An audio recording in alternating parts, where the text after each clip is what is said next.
नमस्कार शेतकरी मित्रांनो. इसाप ऑर्गॅनिक किंवा इसाप नॅचरल फार्मिंगच्या एपिसोड 37 मध्ये आज आपण माहिती घेणार आहोत. सर्वात प्रथम मी दिलगिरी व्यक्त करतो की हा एपिसोड 36वा एपिसोड केल्यानंतर हा एपिसोड प्रसारित करण्याला मला विलंब झाला. याला प्रमुख कारण मध्ये माझी मुलगी, जावई आणि पत्नी यांनी असं ठरवलं की माझा 75वा वाढदिवस परदेशात करावा. त्यामुळे त्यांनी इंडोनेशियामध्ये बाली या ठिकाणी आम्ही सगळेजण गेलो आणि 16 डिसेंबरला माझा तिथे वाढदिवस साजरा केला. आणि तिथून आल्यानंतर मला थोडीशी हवामान बदलामुळं माझी प्रकृती थोडंसं बिघडली होती. त्याच्यामुळे हा एपिसोड सादर करण्यास मला उशीर झाला. त्याबद्दल मी सर्वांची दिलगिरी व्यक्त करतो. बाली येथे गेल्यावर, इंडोनेशियामध्ये बाली हे अतिशय निसर्गरम्य सुंदर ठिकाण आहे. त्या ठिकाणी आम्ही सर्वांनी एन्जॉय केलं. आणि मला पूर्वीपासून सेंद्रिय शेतीमध्ये खूप आवड असल्यामुळं मी तिथेही चौकशी केली की या इंडोनेशियामध्ये सेंद्रिय शेती कशी करतात, कोणती पिकं घेतात, तिथली काय परिस्थिती आहे. तर सुरुवातीला मी थोडीशी माहिती आपल्याला शेअर करू इच्छितो की जगामध्ये फक्त 1.4% क्षेत्र सेंद्रिय शेतीखाली आहे. 1.4 म्हणजे 99.6 क्षेत्र रासायनिक शेतीखाली आहे मित्रांनो. आणि सगळ्यामध्ये प्रमुख देश जे आहेत ते ऑस्ट्रेलिया, अमेरिका, कॅनडा, युरोप आणि भारत हे प्रमुख देश आहेत. आणि सगळ्यामध्ये जगामध्ये टॉप 3 हे देश कोणते असतील तर मला सांगायला आनंद होईल की सेंद्रिय शेती करण्यामध्ये जगामध्ये सगळ्या टॉप 3 मध्ये ऑस्ट्रेलिया, भारत आणि अर्जेंटिना हे देश आहेत. त्याच्यामध्ये मी अभिमानानं, मला चांगलं वाटलं की हे भारत सुद्धा अग्रेसर याच्यामध्ये आहे.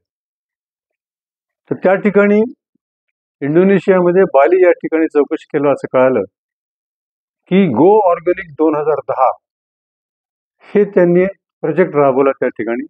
परंतु दुर्दैवानं त्या ठिकाणी सेंद्रिय शेतीला प्रतिसाद तिथेही मिळाला नाही. परंतु निसर्गरम्य देश असल्यामुळं, तो प्रदेश असल्यामुळं बाय डिफॉल्ट, जसं सिक्कीम आहे आपलं, जसं बाय डिफॉल्ट त्या ठिकाणी सेंद्रिय शेती करतात. आणि तिथले प्रमुख पिकं कोणते आहेत तर त्या ठिकाणी कॉफी, भात, पाम ऑइल, रबर, काजू आणि मसाला पिकं हे प्रमुख त्या ठिकाणी पिकं आहेत. मी जेव्हा चौकशी केली की तिथे किती क्षेत्र सेंद्रिय शेतीखाली आहे, फक्त 261.4 हेक्टर क्षेत्र बालीमध्ये, इंडोनेशियामध्ये सेंद्रिय शेतीखाली आहे. बाकी याचे प्रयत्न चालू आहेत, सर्टिफिकेशन वगैरे वगैरे. तर असं हे जागतिक स्थिती त्या ठिकाणी आहे. आणि त्या ठिकाणी एकमेव NGO आहे, BSB, विनासाराना बखती म्हणून आहे. BSB ही NGO त्या ठिकाणी सेंद्रिय शेती प्रशिक्षण घेते आणि 1984 पासून कार्यरत आहे. आणि अत्यंत त्या ठिकाणी त्यांना प्रतिसाद कमी आहे, परंतु नेटाने ते लोक सेंद्रिय शेतीकडे लोकांना वळवण्यासाठी प्रयत्न करीत आहेत. आता आपण दुसऱ्या विषयाकडे येऊया. डिसेंबरमध्ये 30-31 तारखेला जागतिक स्तरावर बायोडायनॅमिक कॅलेंडर प्रसारित करण्यात येते. आणि भारतातलं जे कॅलेंडर आहे, बायोडायनॅमिक असोसिएशन ऑफ इंडिया हे प्रसिद्ध करते. आणि डिसेंबरच्या शेवटच्या 2-3 दिवसामध्ये ते प्रसिद्ध झालं. आणि ते आपण पूर्ण भारतामध्ये बायोडायनॅमिक शेती कॅलेंडर, सर्व शेती कामाच्या कोणत्या दिवशी कोणती कामं करावीत, पेरणी कोणत्या दिवशी करावी, कोणत्या दिवशी करू नये, नांगरट केव्हा करावी, फवारणी कधी करावी, पिकाची काढणी कशी करावी, केव्हा करावी, कंद पिकाची कशी करावी, वगैरे वगैरे याचं डिटेल आपल्याला बँगलोरच्या या all India biodynamic association of India याच्यामध्ये प्रसिद्ध झालेलं आहे. त्याच्यावर मी आता महिना न्याय हे BD कॅलेंडर, त्याचं वेळापत्रक काढणं चालू केलेलं आहे. माझे मित्र या ठिकाणी बरेचसे आहेत, त्यांचा आवर्जून प्रेमाने नेहमी फोन येतो. उदाहरण नितीन लेले जे हिंगोलीवर मला रेग्युलर फोन करतात आणि त्यांना अत्यंत उत्सुकता असते. असे बरेच मित्र माझे एक कॅलेंडरची वाट पाहत आहेत. तर हे चांगली गोष्ट आहे. आणि बरेच जण याचा अवलंब करून आपल्या केवळ BD कॅलेंडर वापरून आपल्या पिकाचं उत्पन्न 8 ते 20% वाढवत आहेत. ही मला आनंदाची गोष्ट आहे. मित्रांनो, 70 देशाहून, जगातल्या 70 देशाहून अधिक लोकांनी हे बायोडायनॅमिक कॅलेंडर वापर केलेला आहे. त्याच्यावर दुर्दैवानं आपल्याला संशोधन नाही. तरी माझी विनंती आहे की आपण हे बायोडायनॅमिक शेती पद्धती किंवा हिसाब शेती पद्धती ज्याच्यामध्ये याचा प्रामुख्याने अंतर्भाव आहे, या हिसाब शेती पद्धतीचा वापर करावा आणि जमीन तयार करण्यापासून कोणत्याही पिकाची लागवड असो, केव्हा करावी, कशी करावी, कुठे करावी, कोणत्या पद्धतीने करावी, त्याचं पीक संरक्षण कसं करावं, तण व्यवस्थापन कसं करावं, पीक पोषण पद्धती काय कोणत्या कराव्यात आणि शेवटी सर्टिफिकेशन आणि विक्री व्यवस्थापनापर्यंत आपण या हिसाबमध्ये आपण शेतकऱ्यांना प्रशिक्षण देत आहोत. आता या ठिकाणी मी थोडंसं बायोडायनॅमिक कॅलेंडर विषयी थोडंसं जास्त भर देईन या एपिसोडमध्ये. या एक कॅलेंडरमध्ये त्यांनी प्रमुख सगळ्या पिकाचे एकूण एक पिकाचे जमिनीवर जे पिकं घेतात त्या सगळ्या पिकांचं वर्गीकरण 4 वर्गात केलेलं आहे, 4 गटामध्ये केलेलं आहे. त्यामध्ये पहिला गट आहे बियाणे आणि फळझाड. तर या बियाणे आणि फळझाडामध्ये बियाणे म्हणजे तूर, मूग, उडीद, मिरची जे बी आहे वापरतो, सोयाबीन, राजमा वगैरे बी, आणि फळझाडं म्हणजे संत्रा, मोसंबी, चिकू, आंबा वगैरे वगैरे फळझाडामध्ये येते.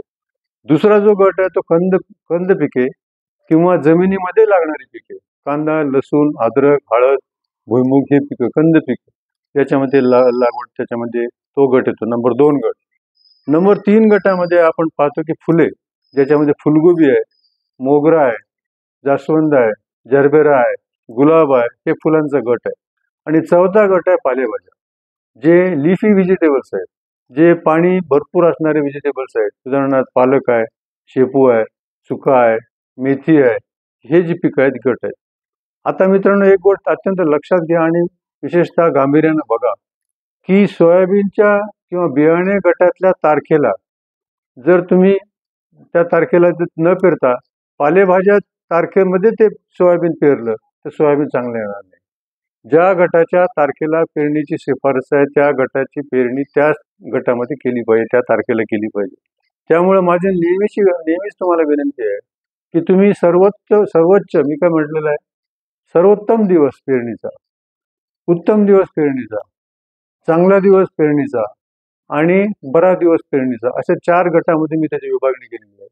मी जेव्हा दुसऱ्या कॅलेंडरची तुलना केलेली आहे, बरेचसे बीडी कॅलेंडर निघालेले आहेत, त्याच्यामध्ये त्यांनी अमावस्या, पौर्णिमा, विशेषतः पौर्णिमेचे दिवस वेगळे धरलेले आहेत.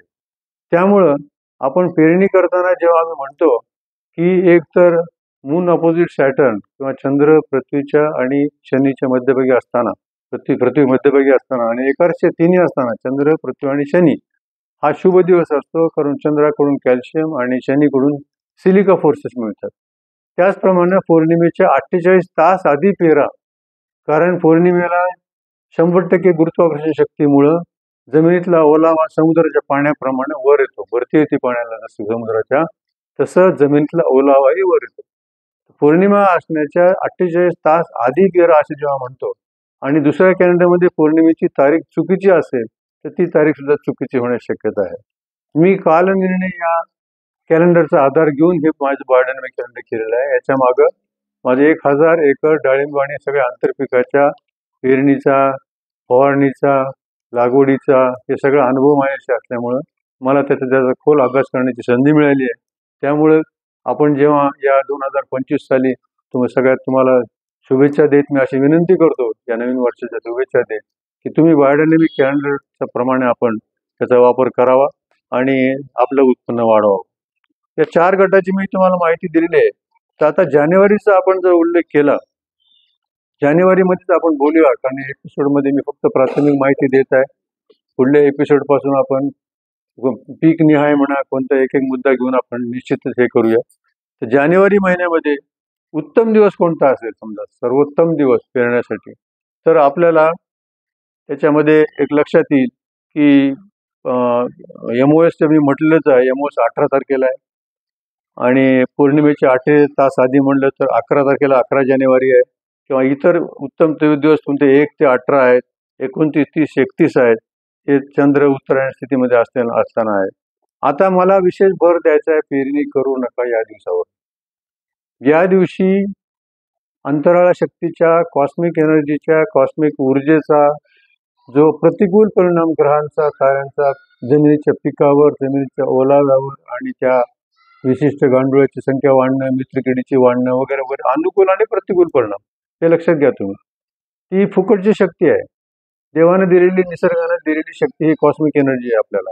या कॉस्मिक एनर्जीचा शास्त्रोक्त पद्धतीने आपण त्या तारखेला नेमकं पाळून जर उपयोग केला तर आपल्याला पेरणी करू नका हा दिवस कोणते आहेत? पेरणी करू नका असे दिवस जानेवारीमध्ये 6 तारीख आहे मित्रांनो. 6 तारखेला नोड आहे. त्या दिवशी कोणतेही पीक असो त्याची पेरणी करू नका. त्याप्रमाणे नोडचे 2 दिवस आहेत त्याच्यामध्ये जानेवारीमध्ये 6 आणि 19. दुसरा दिवस आहे तो चंद्र पृथ्वीपासून अति दूर असणारा दिवस आहे मित्रांनो. तो 21 तारीख आहे. त्यावेळेस पेरणी करू नका. 21. अति जवळ असणारा दिवस आहे तो 8 तारीख सुद्धा.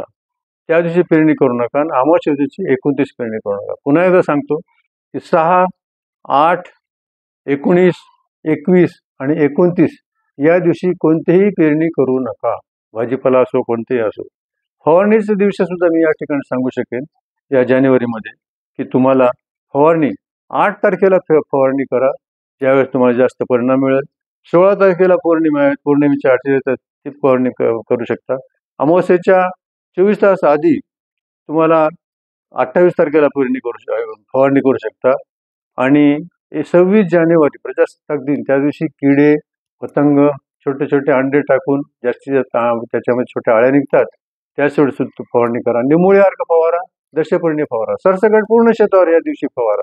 म्हणजे प्रतिबंधात्मक तुम्हाला याच्यामध्ये मिळेल उपाय आणि किडीचं प्रमाण बरंचसं तुम्ही कमी करू शकता. या ठिकाणी इथेच थांबतो. धन्यवाद.